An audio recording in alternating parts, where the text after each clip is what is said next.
Oh, what a day. Oh, what a day. Oh, what a day. Oh, what a day when we fell in love. Birds sang, people were gay.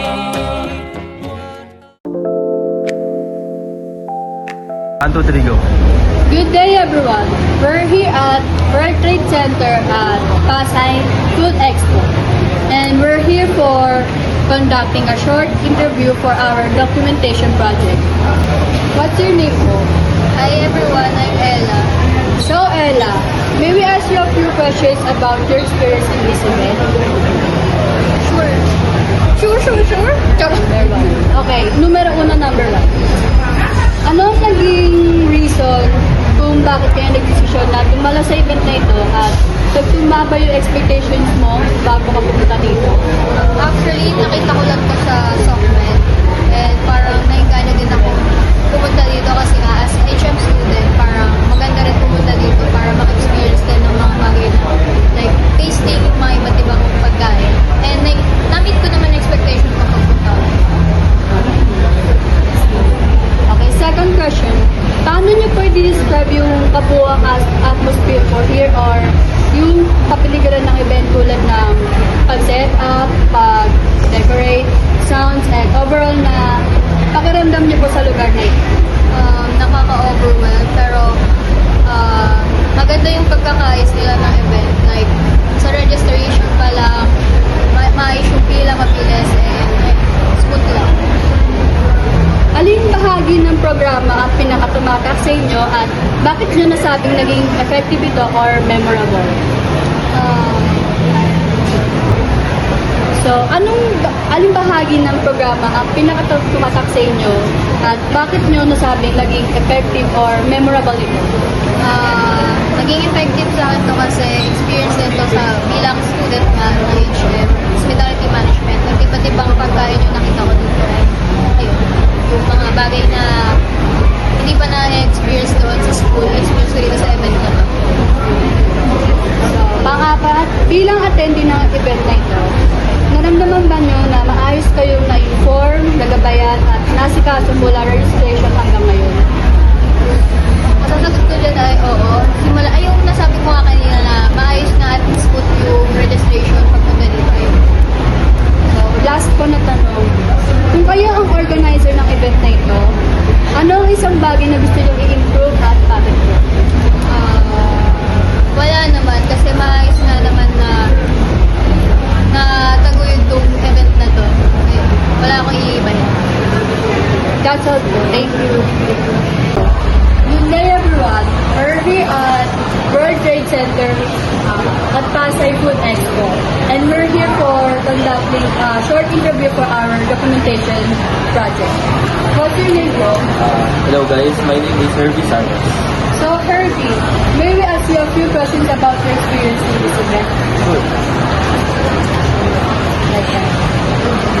Number 1. Anong naging reason kung bakit kayo nag-desisyon na tumalo sa event na ito at tumaba ang actual na experience mo sa inyong inasam here in this event? Itong event na to, nakita ko lang sa TikTok at ayun, syempre na-engganyo ako mag-register kasi itong event na to is konektado sa course ko na hospitality management at ayun, na-meet naman niya yung expectation ko kasi simula pala nung bago tayo at gano'n. So, number 1, ano ang naging dahilan kung bakit kayo nag-desisyon na tumalo sa event na ito at tumaba ang actual na experience nyo sa inyong inasam in this event?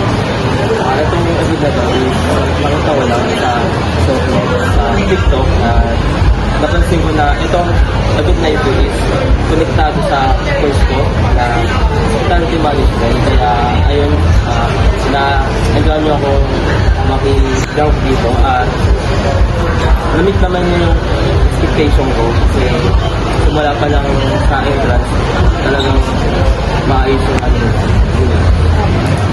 So, number 2, paano nyo i-describe ang kabuo atmosphere o kapaligiran ng event?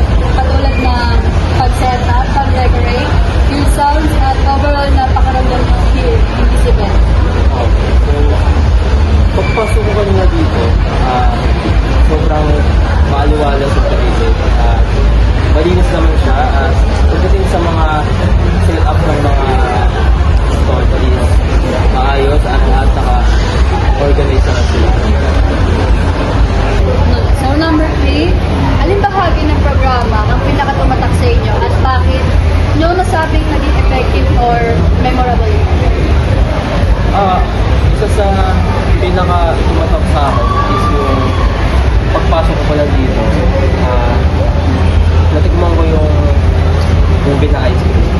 Tapos, ayun, para siyang may, ano kung ano siya, serious. And, ang tingin ko, Halo-halo. halo-halo eh.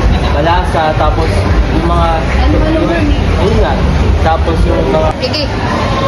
yun tapos, bukod doon, yung sa mga damit na aluno yung ang tawag doon, parang hoodie siya eh. Parang gawa siya sa ano, ang tawag doon. Basta yun yun. Ayun, marami pa akong katay. Ikaw. Proceed to number 4. Bilang attendee ng event na ito, naramdaman niyo ba na maayos kayong na-inform, nagabayan at nasikaso mula registration hanggang ngayon?